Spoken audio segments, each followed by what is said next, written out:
Hello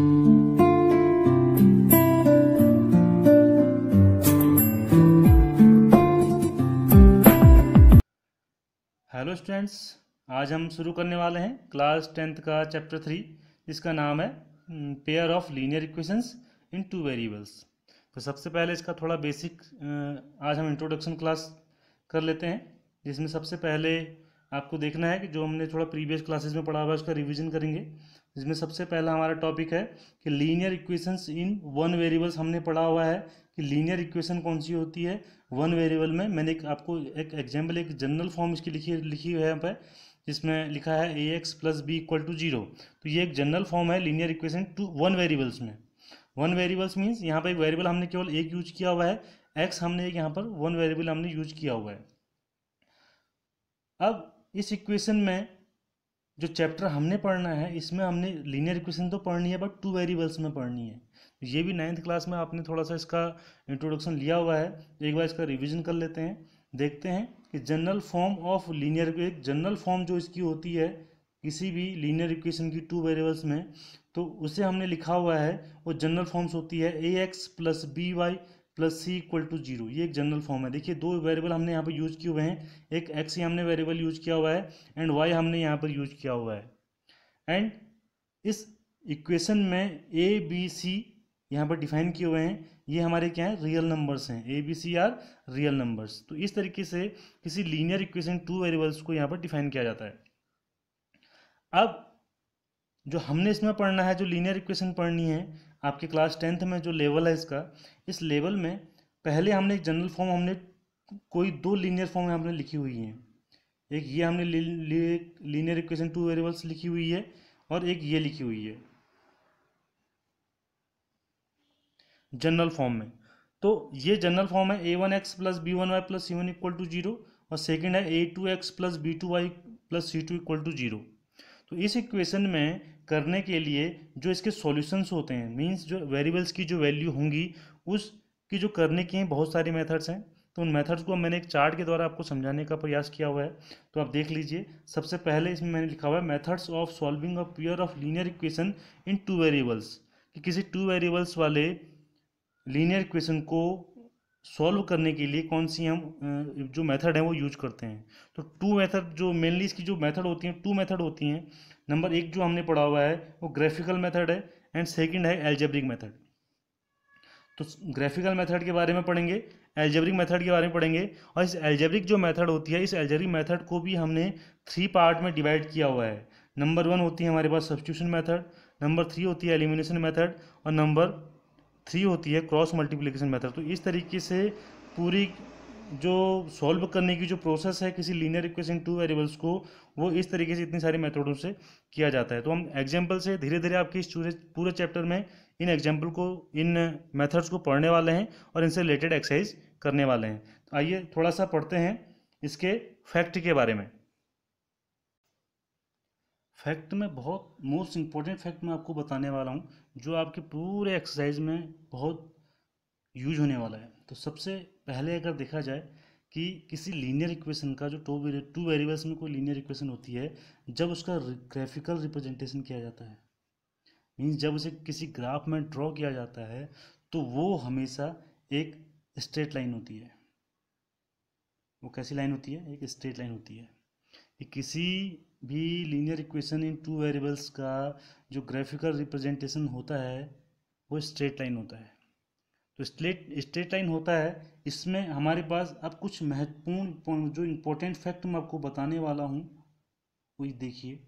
पहला है, first जो पार्ट है, कि जब हम किसी लीनियर इक्वेशन को, अभी हमने दो लीनियर इक्वेशन लिए हुए थे, जैसे हमने लिया हुआ था A one X plus B one Y plus C one equal to zero, और दूसरी हमने ली थी ए टू एक्स प्लस, एक जनरल फॉर्म हमने इसकी ली थी।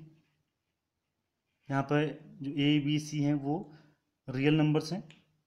तो यहाँ पर जो पहला फैक्ट आता है, जब यहाँ पे हम इसे कंपेयर करेंगे, ए वन ए टू की वैल्यू जब कैलकुलेट की जाएगी, बी वन बी टू की वैल्यू कैलकुलेट की जाएगी, तो जब हम इनका रेशियो कैलकुलेट करते हैं, means a one upon a two calculate किया हमने एंड हमने b one upon b two calculate किया, इन दोनों की वैल्यू इक्वल नहीं आ रही है। Means a one upon a two is does not equal to b1/b2। तो इसमें जो कंडीशन होती है बहुत इंपॉर्टेंट है, मोस्ट इंपॉर्टेंट, जब भी कंडीशन होती है तो lines intersect at a point, जो लाइन होते हैं, जो गिवन हमको लाइंस होंगी, वो किसी एक पर्टिकुलर पॉइंट पर इंटरसेक्ट करते हैं।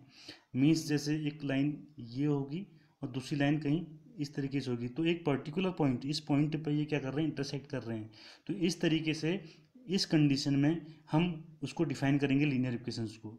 तो यहाँ पे जब लाइंस इंटरसेक्ट करेंगे एट अ पॉइंट, तो ये यहाँ पे हम देख रहे हैं कि इसका एक यूनिक सॉल्यूशन होगा।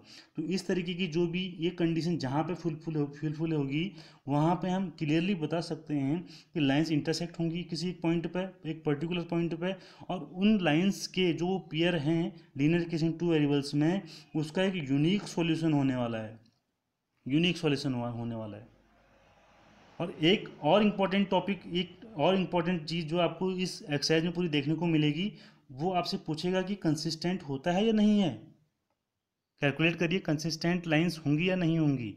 तो जब ऐसी कंडीशन होती है, जब किसी भी linear equation pair, linear equation two variables में इक्वेशंस के सॉल्यूशन होते हैं, तो ऐसे पेयर हमेशा कंसिस्टेंट कहलाते हैं। तो in this case the pair of equation is consistent, तो ये कंसिस्टेंट हो जाएगा क्योंकि इसका यूनिक सॉल्यूशन है। इसी तरीके से अब हमने a1/a2 तो कैलकुलेट करके देख लिया, b1/b2 भी कैलकुलेट करके देख लिया, और हमने ये देख लिया कि इक्वल नहीं आ रहे हैं पहली वाली कंडीशन में। सपोज इक्वल आ गए, उसके बाद हम क्या करेंगे, c1/c2 कैलकुलेट करेंगे। तब हम अब मैच करेंगे कि c1/c2 जो रेशियो है वो इक्वल आ रहा है या नहीं आ रहा है। If a1/a2 equal to b1/b2 is not equal to c1/c2, तो उस कंडीशन में ये हमारे पास जो डेफिनेशन निकलती है वो निकलती है लाइंस आर पैरेलल, जो दोनों लाइंस होंगी वो पैरेलल होंगी। पैरेलल मीन्स ये कहीं भी एक दूसरे को इंटरसेक्ट नहीं करेंगी। कुछ इस तरीके से टू लाइंस हमारे पास निकलेंगी, ये कहीं पे भी एक दूसरे को इंटरसेक्ट नहीं करेंगी। जब लाइंस इंटरसेक्ट ही नहीं करेंगी, इट मीन्स इसका कोई भी सॉल्यूशन नहीं होगा। तो मैंने यहाँ पर लिखा हुआ है equation has no solution, equation का सॉल्यूशन ही नहीं होगा, क्योंकि सॉल्यूशन तभी होगा जब लाइन कहीं ना कहीं पर इंटरसेक्ट करेगी। और सेकंड, इसका जो कंसिस्टेंट होगा या इनकंसिस्टेंट होगा, जैसे कि मैंने अभी आपको थोड़ी देर पहले बताया था, कंसिस्टेंट कब होता है, जब किसी लाइंस के पेयर के सॉल्यूशन होंगे, बट यहाँ तो सॉल्यूशन है ही नहीं, तो इट मीन्स ऐसा जो पेयर होगा इक्वेशन, वो हमेशा इनकंसिस्टेंट होता है, वो इनकंसिस्टेंट होगा। आइए देखते हैं थर्ड कंडीशन पे। थर्ड कंडीशन क्या कहती है, if a1/a2 equal to b1/b2 equal to c1/c2, सारे रेशियो हमारे इक्वल हो गए। इट मीन्स क्या हो जाएगा, जो लाइन्स होंगी वो कोइंसाइड करेंगी। कोइंसाइड मीन्स ये है कि एक लाइन दूसरे लाइन के ऊपर ओवरलैप करेगी, ये लाइन होगी, और सेकेंड लाइन भी इसके ऊपर ओवरलैप करेगी। तो ऐसी कंडीशन में लाइन्स होती हैं कोइंसाइड करती हैं। मीन्स इक्वेशन हैज, तो जब इसके ऊपर दोनों लाइन्स हमारी कोइंसाइड कर रही हैं, ओवरलैप कर रही हैं, इट मीन्स इसके क्या होगी, इन्फाइनाइटली बहुत सारे सॉल्यूशन होंगे, क्योंकि हर पॉइंट पर ये एक दूसरे को क्या कर रही हैं, एक दूसरे पर डिपेंडेंट हैं। तो equation has infinitely many solution, बहुत सारे सॉल्यूशन होंगे ऐसे इक्वेशंस के। और यहाँ पर हम जो सॉल्यूशन है, तो इट मीन्स सीधा हो जाएगा the pair of equation is consistent. और एक नई चीज़ यहाँ पर आती है डिपेंडेंट, एक दूसरे पर डिपेंडेंट होंगी। मीन्स एक्स की वैल्यू चेंज होगी तो वाई की वैल्यू भी चेंज होगी। एक इक्वेशन में अगर वैल्यू चेंज की जाएगी तो दूसरी में इक्वेशन भी चेंज हो जाएगी। तो इस तरीके से इसकी जो ये मोस्ट इंपॉर्टेंट फैक्ट हैं, ये मोस्ट इंपॉर्टेंट फैक्ट मैंने आपको बताए हैं। तो अब देखते हैं नेक्स्ट ग्राफिकल मेथड से हम किसी लीनियर इक्वेशन टू वेरिएबल्स को कैसे सॉल्व करते हैं। अब हम पढ़ने वाले हैं अपनी आज फर्स्ट मेथड, ग्राफिकल मेथड, कि ग्राफिकल मेथड से किसी linear equation, pair of linear equation two variables को कैसे सॉल्व किया जाता है। तो उसके लिए मैंने आपको ये एनसीईआरटी का एक एग्जांपल लिया हुआ है, जिसमें फर्स्ट आपको इक्वेशन गिवन है x-2y equal to 0, equation number first. And second equation आपको गिवन है 3x + 4y इक्वल टू 20। तो कैसे इस इक्वेशन को ग्राफिकल मेथड द्वारा सॉल्व किया जाता है, मीन्स हम x और y की वैल्यू ग्राफिकल मेथड से कैसे कैलकुलेट करेंगे।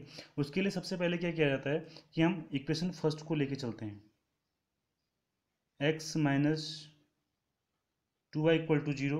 अब यहाँ से थोड़ा सा हम इसकी वैल्यू यहाँ पे, तो x इक्वल टू हमने लिख लिया 2y,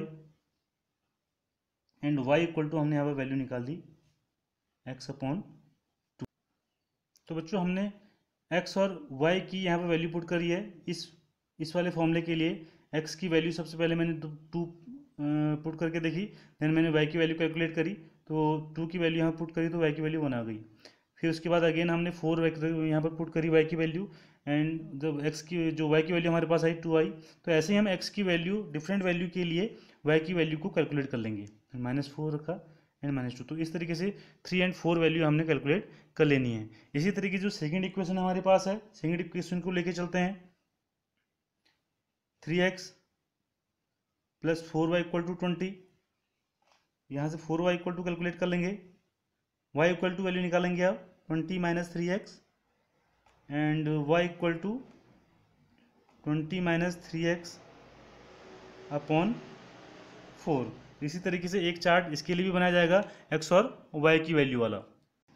तो सेकंड इक्वेशन के लिए भी हमने 3x plus 4y equal to 20 के लिए हमने x और y की वैल्यू कैलकुलेट करके देखी। तो x की हमने x की डिफरेंट वैल्यू पुट करके देखी हमने इस इक्वेशन के अंदर, इस वाले इक्वेशन के अंदर। तो हमने देखा कि y की वैल्यू क्या क्या आ रही हैं। तो हमने 0 जब पुट करके देखा तो y की वैल्यू हमारे पास 5 आई। जब हमने x की वैल्यू 4 पुट करके देखा इस इक्वेशन में तो y की वैल्यू हमारे पास 2 आई। एंड जब x की वैल्यू हमने -2 पुट करके देखी तो y की वैल्यू हमारे पास 6.5 आई। तो इस तरीके से दोनों इक्वेशंस के लिए पहले इस तरीके से एक चार्ट बना लेना है। अब उस चार्ट बनाने के बाद उसे हमने ग्राफ पर ड्रॉ करना है। तो आइए इन इक्वेशंस को अब ग्राफ पर ड्रॉ करते हैं। तो देखते हैं कैसे इसे ग्राफ में ड्रॉ किया जाता है। तो ग्राफ में ड्रॉ करने के लिए ये एक मिड पॉइंट है जिसे ओरिजिन बोला जाता है। इसके जो कोऑर्डिनेट होता है वो 0 होते हैं, और यहाँ से इस एक्स एक्सिस में इसको एक्स एक्स बोला जाता है, एंड ये हमारा वाई एक्स है। तो इस एक्स एक्सिस में ये पॉजिटिव राइट साइड को जो वैल्यू होती है वो पॉजिटिव वैल्यू होती हैं, एंड लेफ्ट साइड को जो वैल्यू होती है वो नेगेटिव वैल्यू होती हैं। वैसे ही वाई एक्सिस में जो ओरिजिन से जो ऊपर की जो वैल्यू होती हैं वो सब पॉजिटिव होती हैं, एंड जो डाउन हमारी जो नीचे वाली वैल्यू होती हैं वो नेगेटिव वैल्यू होती हैं। तो कैसे इसे ड्रॉ किया जाता है आइए देखते हैं। तो पहले इक्वेशन फर्स्ट को हम यहाँ पे ड्रॉ करके देखते हैं, जिसके लिए हमारे पास जो एक्स की वैल्यू थी, आपने पीछे चार्ट में देखा होगा कि एक्स की वैल्यू आ रही थी 2 और वाई की वैल्यू आ रही थी 1। तो एक्स की वैल्यू जब 2 आ रही थी इट मीन्स इस ओरिजिन से इस 2 पॉइंट तक जाएगा, और वाई एक्स में कौन सा पॉइंट पर जाएगा, यहीं से इस पॉइंट पे 1 पे। तो ये हमारा जो वैल्यू हो जाएगी इस कोऑर्डिनेट जो ये डार्क मैं पॉइंट यहाँ पर कर रहा हूँ इसकी वैल्यू हो जाएगी 2 1। ऐसे ही जो दूसरा पॉइंट था उसमें जो एक्स एक्स में जो वैल्यू आ रही थी 4 आ रही थी, एंड वाई एक्स में जो वैल्यू आ रही थी वो 2 आ रही थी।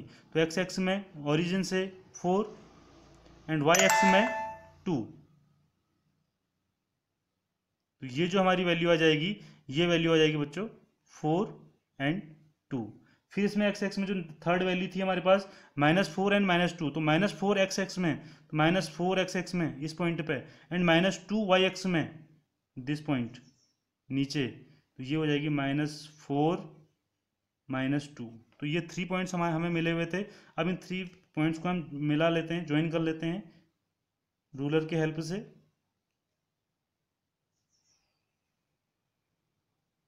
तो ये जो हमारी इक्वेशन बन गई, ये जो लाइन बन गई, ये लाइन हमारी डिफाइन करती है जो पहली इक्वेशन हमारे पास थी।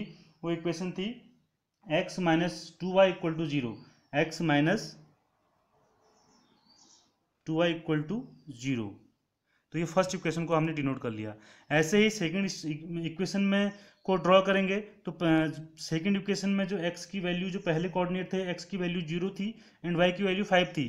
तो x की वैल्यू 0 इसी पॉइंट पर रहेगा, एंड y की वैल्यू 5। तो y की वैल्यू 5 मीन्स दिस पॉइंट, इस पॉइंट पे हमारा कौन सा जाएगा 0 एंड 5, 0 एंड 5।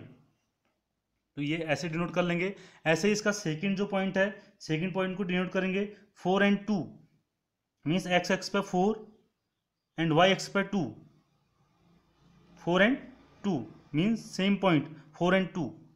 और ऐसे ही इसका जो थर्ड पॉइंट है -2 एंड 6.5, -2 मीन्स एक्स एक्स में -2 value this point, and 6.5 this value 6 and 6.5 this value. तो ये वैल्यू हो जाएगी हमारे पास -2 एंड 6.5। तो ये हमने इसके कोऑर्डिनेट बना दिए। इस लाइन को भी, इन सारे पॉइंट्स को हम एक बार फिर ज्वाइन करेंगे, मिलाएंगे।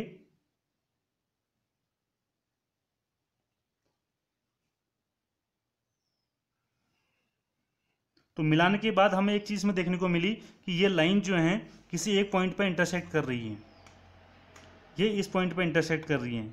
मीन्स इस लाइन की जो वैल्यू हो जाएंगी, ये जो इस पॉइंट की इस जो इक्वेशन हमें गिवन थी, इस इक्वेशन का हमें जो है सॉल्यूशन कैलकुलेट, हमें जो है सॉल्यूशन मिल चुका है।